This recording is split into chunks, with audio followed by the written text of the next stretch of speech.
Shalom Sobat Elevate, kembali kita berkumpul saat ini, kita bertemu di channel ini, kita memuji dan menyembah nama Tuhan pagi hari ini.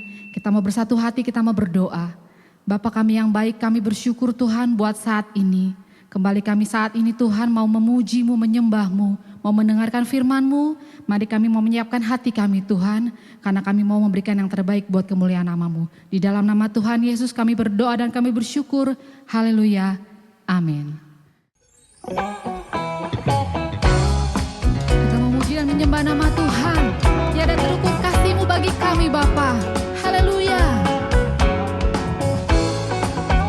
Panjang dan lebarnya melebihi lautan. Betapa besar kasih-Mu bagi kami Tuhan.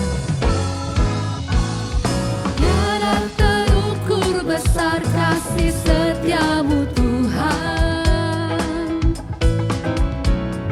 Panjang dan lebarnya melebihi lautan.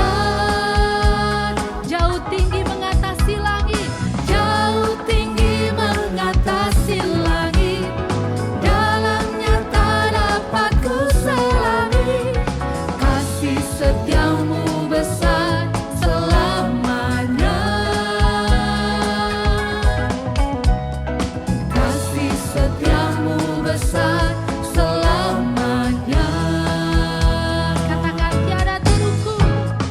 Tiada terukur besar kasih setia-Mu Tuhan. Terukur besar kasih setia-Mu. Panjang dan lebarnya melebihi lautan. Jauh tinggi mengatasi langit. Jauh tinggi mengatasi langit. Dalamnya tak dapat ku selami. Kasih setia-Mu besar selamanya. Kasih setia-Mu besar selamanya. Katakan hatiku bersyukur. Hatiku bersyukur. Jiwaku memuji. Mulutku pun bersorak memuji Engkau. Yesus, ajar perbuatanmu. Haleluya. Besar anugerah-Mu.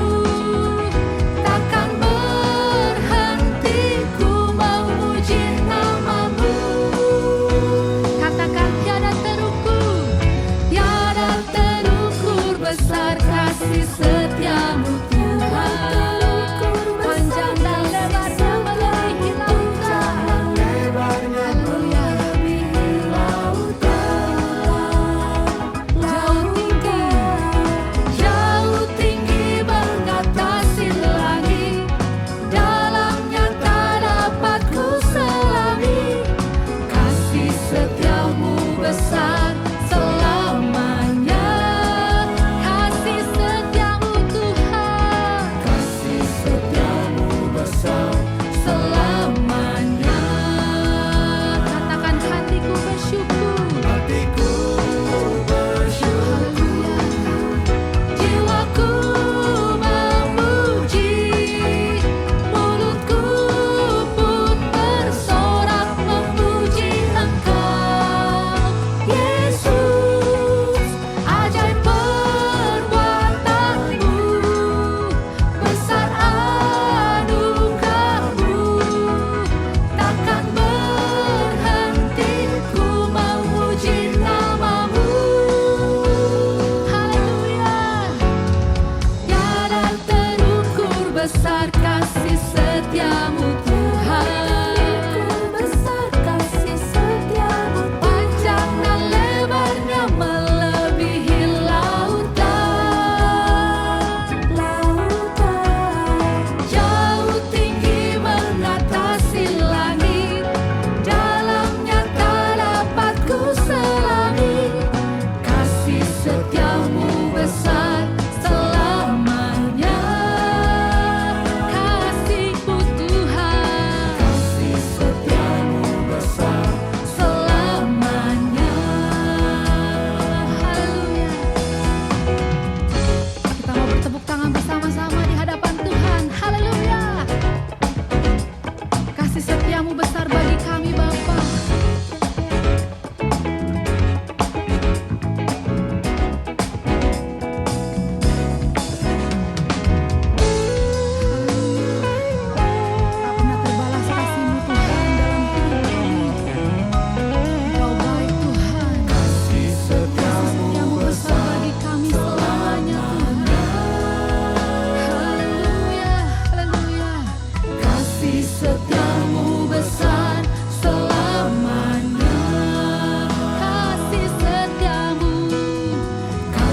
setiamu besar selamanya. Oh, oh, kasih setiamu besar selamanya. Katakan hatiku bersyukur. Hatiku bersyukur. Jiwa kami memuji-Mu Tuhan.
Setiamu besar selamanya. Kasih-Mu Tuhan. Kasih setiamu besar selamanya. Haleluya. Segala kemuliaan bagi nama Tuhan. Amin. Kita mau menyiapkan hati kita untuk mendengar firman Tuhan, meresapi firman Tuhan dan melakukannya dalam kehidupan kita. Berfirmanlah bagi kami ya Bapa. Tuntun kami Tuhan lewat kebenaran firman-Mu.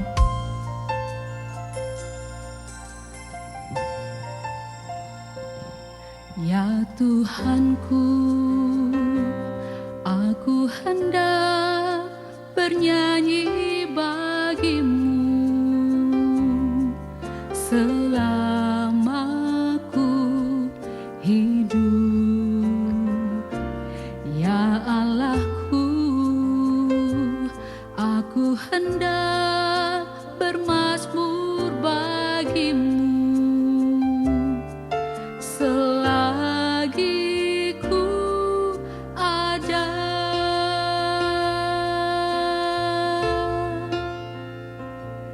Ya Tuhanku, aku hendak bernyanyi bagi-Mu selama kami hidup Tuhan. Selama ku hidup. Ya Allahku,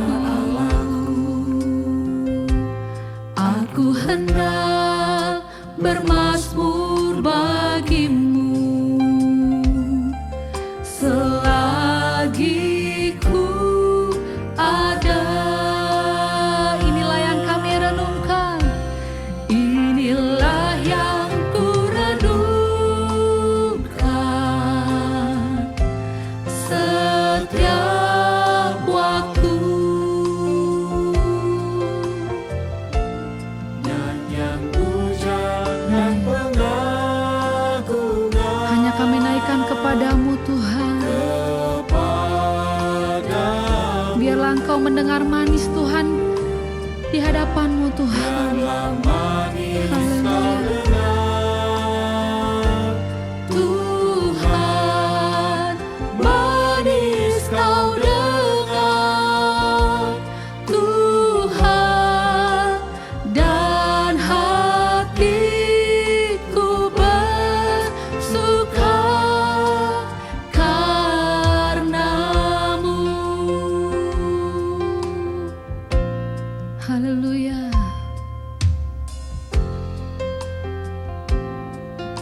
Kita mau kembali katakan, ya Tuhanku, ya Tuhanku, kami hendak bernyanyi bagi-Mu Bapa. Aku hendak bernyanyi bagi-Mu selama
Tuhan buat kebaikan-Mu bagi kami. Terima kasih buat segala penyertaan-Mu dalam hidup kami Tuhan. Dan inilah yang kami mau renungkan di hadapan-Mu Tuhan. Haleluya. Inilah yang ku renungkan setiap waktu. Nyanyian pujian kami, nyanyian pujian dan pengagungan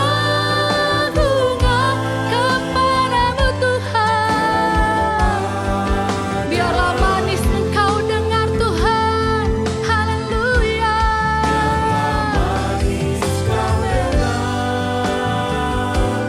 Tuhan, manis Kau dengar. Tuhan, kami bersuka. Amin. Karena Engkau Tuhan, karena-Mu dan hati kami bersuka. Dan hatiku bersuka karena-Mu dan kami bersuka. Dan hatiku bersuka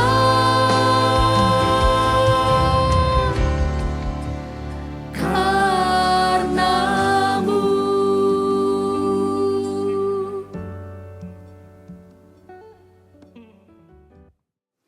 Shalom Elevate. Kita akan mendengarkan firman Tuhan. Mari kita berdoa. Bapa di dalam surga, kami mengucap syukur untuk kesempatan pada hari ini. Kami akan kembali mendengarkan firman-Mu. Kami bersyukur kalau kami masih Engkau berikan kesempatan ini ya Tuhan.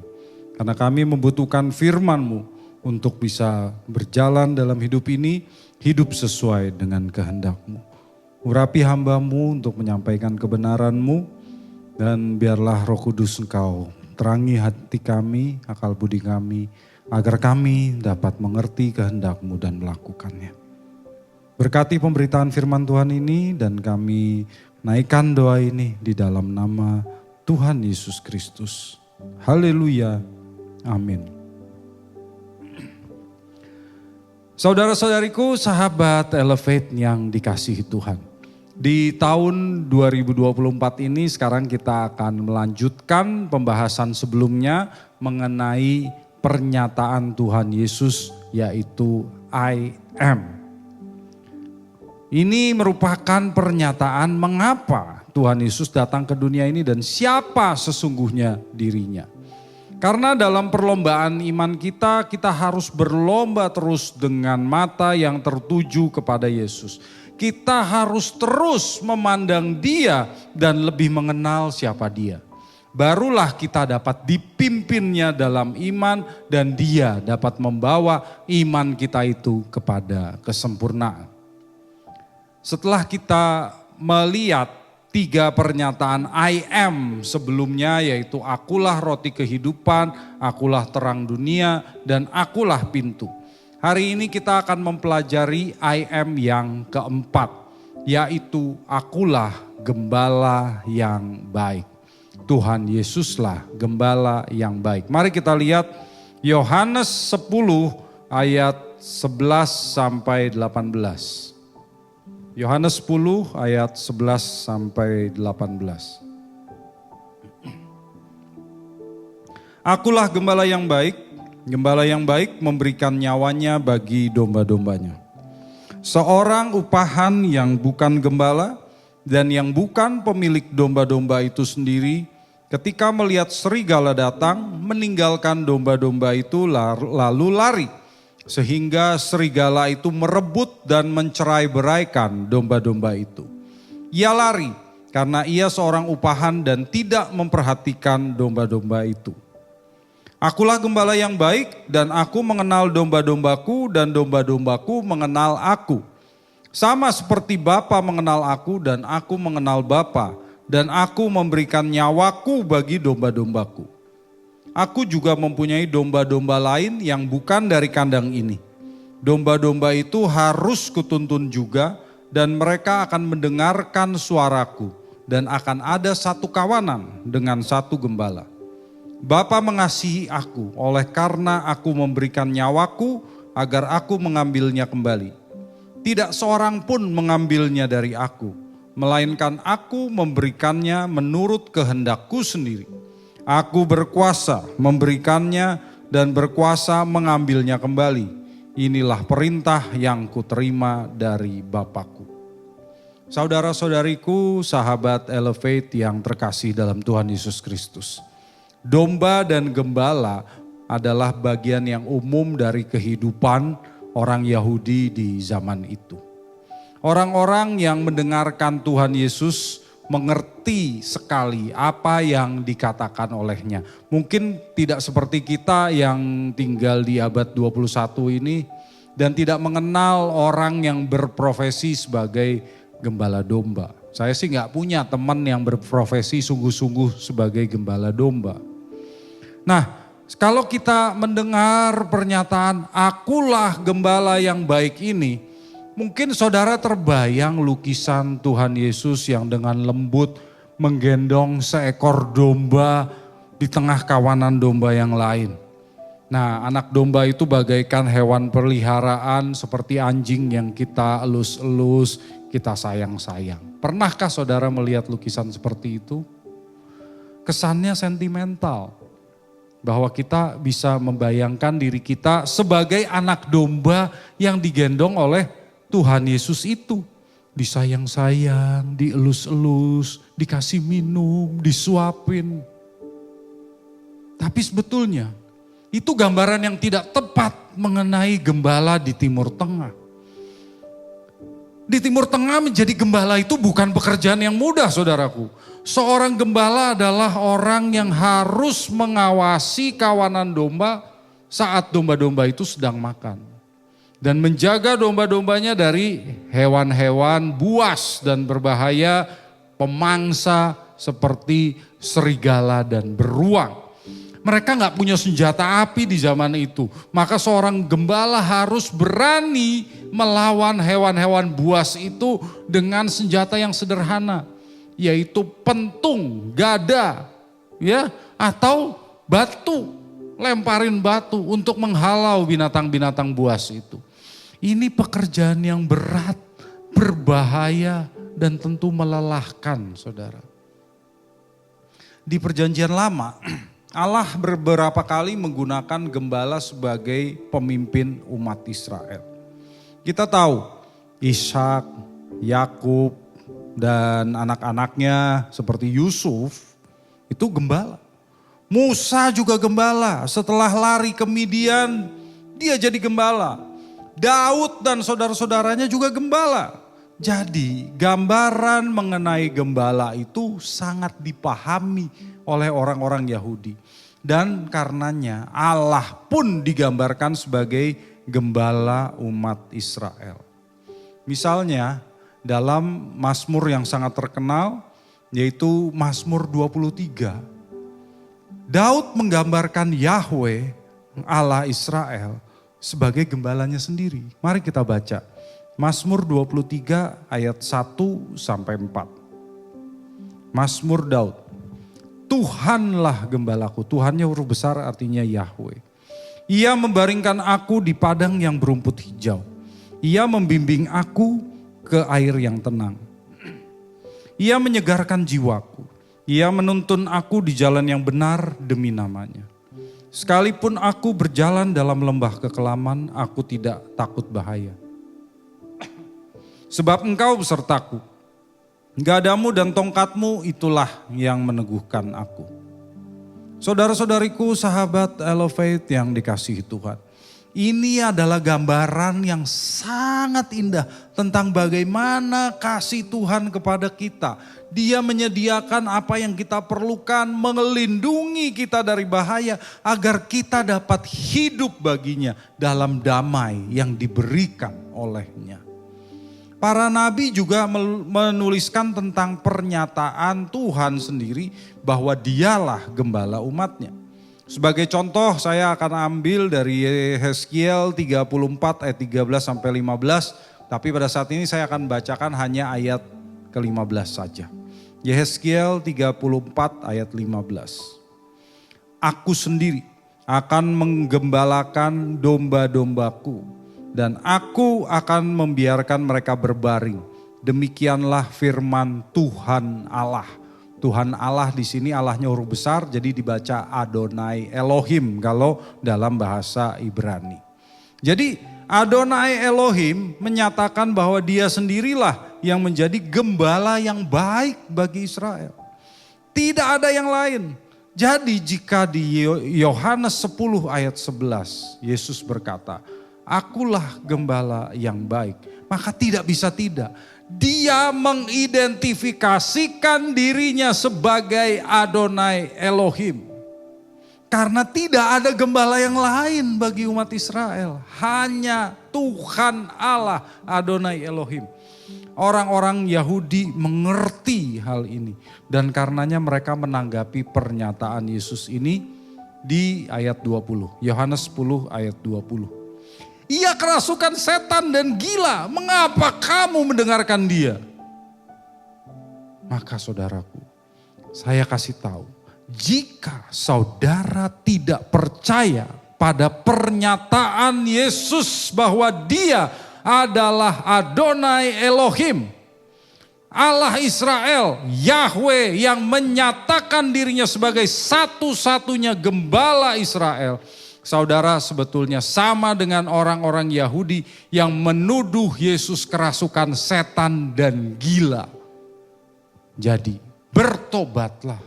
Bertobatlah selama masih ada kesempatan, bertobatlah. Saudara-saudariku, sahabat Elevate yang dikasihi Tuhan. Kata orang, domba itu bodoh. Ya mungkin betul ya, saya tidak tahu karena saya tidak pelihara domba di rumah. Tapi di sini yang perlu kita perhatikan di bacaan mengenai gembala yang baik ini, bukanlah kebodohan si domba, melainkan kelemahannya. Domba itu hewan yang lemah, saudara. Dia tidak berdaya manakala ada hewan pemangsa seperti serigala datang. Jadi kalau kita tidak menyadari kelemahan si domba, maka kita tidak bisa berserah kepada Tuhan Yesus Sang Gembala yang baik itu. Karena dengan menganalogikan saudara dan saya sebagai domba, Yesus ingin mengatakan bahwa kita ini lemah dan tidak berdaya menghadapi serangan dari luar. Itulah sebabnya kita membutuhkan Yesus sebagai gembala kita, juru selamat kita. Jadi saya mau tanya, saudara ini sebetulnya domba atau kambing sih? Domba, Pak. Ingat, domba itu lemot, tidak berdaya, senangnya berkelompok, membutuhkan gembala. Kalau dia terpisah dia panik. Sementara kalau kambing itu apa? Mandiri, gesit, independen dari gembalanya. Nah, jadi kalau saudara menganggap diri, saya bisa hidup sendiri, saya nggak butuh komunitas, saya bisa bertumbuh sendiri. Nggak butuh komunitas untuk bertumbuh. Saya bisa hidup benar, saya bisa hidup kudus. Sesungguhnya saudara adalah kambing. Ingat, kepada kambing-kambing Tuhan Yesus berseru, enyahlah dari hadapanku, hai kamu orang-orang terkutuk ke dalam api kekal. Kambing itu independen. Kalau domba berkelompok hidupnya saudara. Kambing itu tidak mempedulikan gembalanya pun dia tidak apa-apa. Kalau domba dia butuh gembalanya. Itu bedanya. Jadi untuk melanjutkan pembahasan kita mengenai Tuhan Yesus sebagai gembala yang baik, kita harus menerima status kita sebagai domba. Domba yang lemah dan tidak berdaya, yang butuh juru selamat. Kalau saudara merasa diri kuat ya gak butuh juru selamat. Betul gak? Mari kita kembali ke Yohanes 10 ayat 11 sampai 12. Akulah gembala yang baik. Gembala yang baik memberikan nyawanya bagi domba-dombanya. Seorang upahan yang bukan gembala dan yang bukan pemilik domba-domba itu sendiri, ketika melihat serigala datang, meninggalkan domba-domba itu lalu lari. Sehingga serigala itu merebut dan mencerai beraikan domba-domba itu. Saudara-saudariku yang dikasihi Tuhan, di sini Tuhan Yesus mengatakan dirinya adalah gembala yang baik. Dia memberikan nyawanya bagi domba-dombanya, kata Tuhan. Artinya dia rela mati untuk melindungi domba-dombanya. Tidak seperti seorang upahan. Orang upahan hanya peduli pada uang bayaran. Kalau dia melihat ada bahaya, ya mendingan kabur, menyelamatkan diri sendiri. Gak worth it katanya, daripada saya mati lebih baik saya kabur. Ya uangnya gak sebanding dengan nyawaku. Yesus menegaskan sebagai gembala, dialah pemilik kita. Dia itu bukan orang upahan. Kalau pemilik sesungguhnya adalah Allah Bapa dan Yesus itu hanya utusan saja, bukan pemilik, maka Yesus bisa lari ketika serigala datang. Kalau Yesus cuma nabi utusan, begitu lihat bahaya yang membahayakan nyawanya, dia lari. Tapi tidak demikian. Yesus itu anak Bapa. Sehingga apa yang menjadi milik Bapa juga menjadi milik Yesus.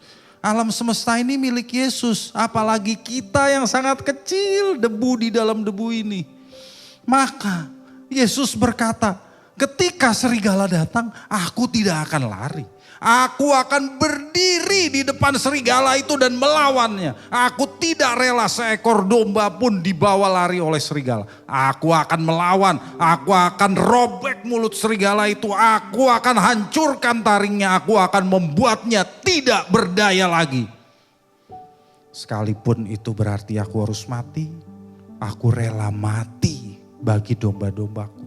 Aku tidak seperti orang-orang upahan. Pemimpin-pemimpin Israel itu yang memilih lari menyelamatkan diri mereka sendiri. Saudaraku, itulah Yesus. Lalu pertanyaan kita, siapakah serigala itu? Sehingga Yesus sang gembala rela mati demi menghancurkannya.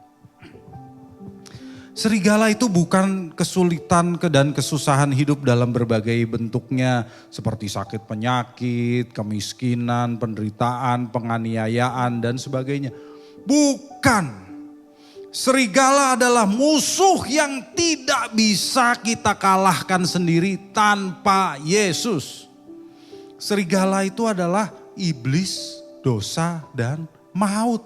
Tanpa Yesus kita yang domba-domba ini kita lemah, kita tidak berdaya melawan serangan dari iblis, dosa dan maut. Kita benar-benar tergantung kepada Yesus untuk bisa menang. Dan Yesus benar-benar mengalahkan serigala, musuh-musuh kita itu. Kita lihat 1 Korintus 15 ayat 55 sampai 57. 1 Korintus 15 ayat 55 sampai 57. Hai maut, di manakah kemenanganmu? Hai maut, di manakah sengatmu? Sengat maut ialah dosa dan kuasa dosa ialah hukum Taurat. Namun syukur kepada Allah yang telah memberikan kepada kita kemenangan melalui Tuhan kita Yesus Kristus. Jadi saudara, Tuhan Yesus Kristus rela memberikan nyawanya bagi kita domba-domba yang tidak berdaya ini. Sehingga kita pun menang. Ini jelas menunjuk pada kematian Yesus Kristus di kayu salib. Karena itu kita harus mengerti beberapa hal tentang kematian ini. Yang pertama, kematian Yesus adalah sukarela. Kematian Yesus adalah sukarela. Yesus menyerahkan dirinya untuk mati secara sukarela, saudara. Di Yohanes 10 ayat 18, Yesus mengatakan bahwa tidak seorang pun mengambil nyawanya darinya. Melainkan dia memberikan nyawanya sendiri menurut kehendaknya. Dan dia berhak memberikan nyawanya dan mengambil nyawanya kembali. Menerima nyawanya kembali. Dengan kata lain, Yesus itu mati secara sukarela untuk melakukan pekerjaan yang diberikan oleh Bapa. Bukan karena konspirasi manusia. Yang kedua, kematian Yesus adalah pengorbanan. Kematian Yesus adalah pengorbanan. Jadi Yesus mati bagi kita, domba-dombanya. Artinya dia mati menggantikan kita. Seperti gembala yang rela mati agar domba-dombanya selamat, Yesus juga rela mati agar kita selamat dan hidup kekal, hidup selamanya. Jadi saudara, kita harus sadar, kita ini hanya punya satu kelayakan, yaitu layak dihukum oleh Allah di pengadilannya. Akibat dosa-dosa kita. Kita semua sudah berbuat dosa. Tapi Yesus memilih untuk berkorban menggantikan kita. Sehingga dengan darahnya dia membayar utang-utang dosa kita. Sehingga kita tidak dihukum. 2 Korintus 5 ayat 21. 2 Korintus 5 ayat 21 berkata, Dia yang tidak mengenal dosa telah dibuatnya menjadi dosa karena kita. Supaya di dalam dia kita dibenarkan oleh Allah. Saudara-saudariku, sahabat Elevate yang dikasihi Tuhan. Karena Yesus yang hidup tanpa dosa mati bagi kita. Maka dosa-dosa kita dibebankan atas Yesus dalam kematiannya di salib. Agar kehidupannya yang bersih, benar, suci itu dibebankan atas kita. Sehingga kita dianggap benar oleh Allah dan tidak perlu dihukum. Kalau saudara yang mendengarkan pesan ini belum menerima Yesus Kristus sebagai Tuhan dan Juru Selamat saudara, dengarkan baik-baik kebenaran ini. Kalau saudara mau menyerahkan diri kepada Yesus dan mempercayakan diri saudara kepadanya, maka pengorbanannya di kayu salib itu berlaku bagi saudara. Dosa-dosa saudara akan dibebankan kepadanya. Dan kebenarannya akan dibebankan atas saudara. Sehingga di hadapan Allah saudara akan dianggap benar dan tidak perlu dihukum. Kematiannya menjadi kematian kita. Kehidupannya menjadi kehidupan kita. Syaratnya hanya satu, yaitu percaya. Percaya bahwa saudara tidak berdaya untuk menyelamatkan hidup sendiri karena saudara adalah domba. Dan saudara percaya bahwa hanya Yesus yang sanggup menyelamatkan saudara. Itulah sebabnya saudara mempercayakan diri saudara kepadanya. Betapa luar biasa kasih Yesus bagi saudara. Dia tidak ingin saudara direnggut oleh iblis dan binasa dalam api kekal. Dia memilih untuk mati agar saudara bisa hidup kekal. Percayakah saudara akan hal ini? Jika saudara percaya, maka anugerah keselamatan ini menjadi milik saudara. Ambillah keputusan sekarang. Percayalah kepada Kristus. Saudara-saudariku, sahabat Elevate yang dikasihi Tuhan. Setelah kita melihat bahwa Tuhan Yesus rela memberikan nyawanya bagi kita, domba-dombanya. Selanjutnya di ayat 14 dan 15 dia bersabda. Yohanes 10 ayat 14 dan 15. Akulah gembala yang baik dan aku mengenal domba-dombaku dan domba-dombaku mengenal aku. Sama seperti Bapa mengenal aku dan aku mengenal Bapa dan aku memberikan nyawaku bagi domba-dombaku. Saudara-saudara yang dikasihi Tuhan, gembala yang baik itu mengenal domba-dombanya. Dan domba-dombanya mengenal dia. Sebelumnya kita sudah belajar dalam sesi mengenai IM yang sebelumnya bahwa Tuhan Yesus menyatakan, akulah pintu. Bahwa gembala-gembala di Timur Tengah itu memanggil domba-domba dengan namanya. Di Yohanes 10 ayat 3 sampai 4.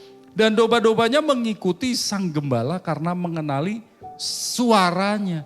Sementara kalau yang memanggil adalah orang asing, mereka tidak akan mau ikut. Kemudian di malam hari gembala itu akan memanggil pulang domba-dombanya untuk masuk ke dalam kandang. Lalu apa yang dilakukan oleh si gembala? Dia akan periksa domba-dombanya itu satu persatu. Jangan-jangan ada domba yang terluka, ada domba yang butuh perawatan. Kalau ada domba yang luka, gembala tidak akan membuang domba tersebut. Justru dia akan merawatnya agar domba itu bisa pulih kembali. Luka-lukanya dibebat oleh gembala itu supaya si domba bisa sehat, bisa sembuh, bisa pulih kembali. Itulah gambaran yang diberikan oleh Yesus dengan pernyataannya sebagai gembala yang baik. Gembala yang baik mengenal kondisi domba-dombanya secara pribadi. Jika kita terluka, kita sakit, kita mengalami kondisi yang membutuhkan bantuan sang gembala, maka sang gembala akan merawat kita secara pribadi. Dia tidak menuntut kesempurnaan baru kita boleh datang kepadanya. Kita yang terluka, kita yang lemah boleh datang kepadanya. Hubungan kita dengan Tuhan Yesus itu seperti itu.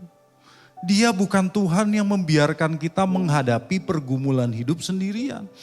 Dia mengenal kita, dia mengenal kondisi kita secara rinci dan dia terbuka untuk kita datang kepadanya untuk minta pertolongan.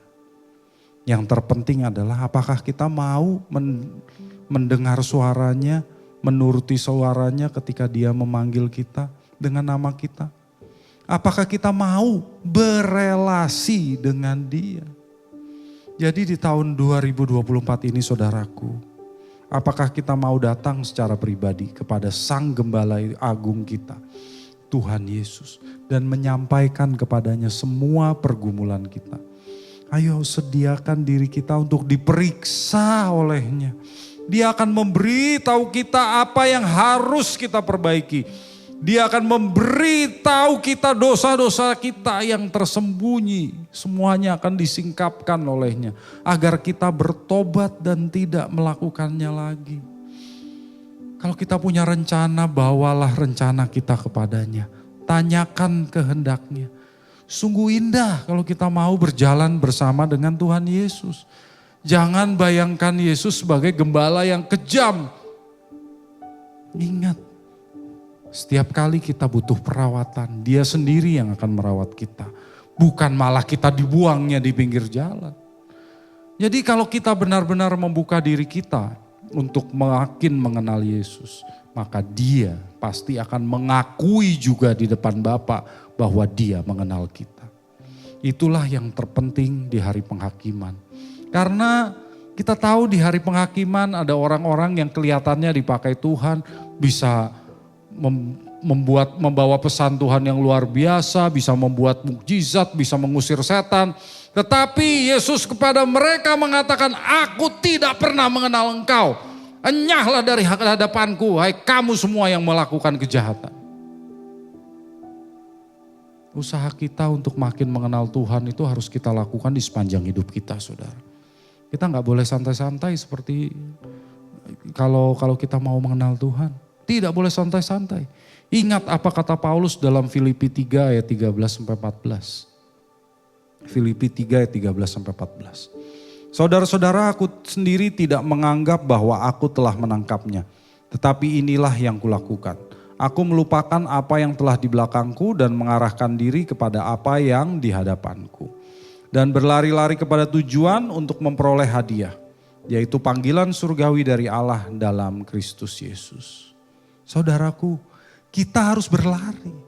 Kita tidak tahu kapan akhir hidup kita. Maka mulai sekarang mari kita berkomitmen. Ayo kita berlari menuju Kristus. Nah, dalam perikop Yohanes 10 ini masih ada satu pernyataan Kristus yang pada saat itu cukup kontroversial. Yaitu Yohanes 10 ayat 16. Yohanes 10 ayat 16. Aku juga mempunyai domba-domba lain yang bukan dari kandang ini. Domba-domba itu harus kutuntun juga dan mereka akan mendengarkan suaraku dan akan ada satu kawanan dengan satu gembala. Saudara-saudariku yang dikasihi Tuhan. Tuhan Yesus memperluas jangkauan kawanan dombanya. Kalau kita tahu di perjanjian lama, Yahweh itu digambarkan sebagai gembala untuk umat Israel saja. Tapi Yesus mengatakan dia punya gembala-gembala lain, dia punya domba-domba lain yang bukan dari kandang ini. Bukan dari kandang Israel. Itulah orang-orang non-Yahudi, yaitu saudara dan saya. Kecuali ada dari saudara yang mendengarkan pesan ini yang berdarah Yahudi ya. Kristus mengatakan bahwa kita pun miliknya. Dia harus menuntun kita yang percaya kepadanya dan kita pun akan mendengarkan suaranya. Sehingga pada akhirnya akan hanya ada satu kawanan dengan satu gembala yaitu Yesus. tidak ada bedanya orang Yahudi dengan non-Yahudi. Semua jadi satu umat yang digembalakan oleh Sang Gembala yang baik, yaitu Tuhan Yesus Kristus. Buat orang-orang Yahudi, hal ini kontroversial saudara. Karena mereka selalu berpikir bahwa Mesias itu hanya datang untuk bangsa Yahudi. Tapi Yesus itu Mesias untuk seluruh dunia, bukan hanya untuk bangsa Yahudi saja. Untuk itu mari kita tidak membedakan saudara-saudari kita.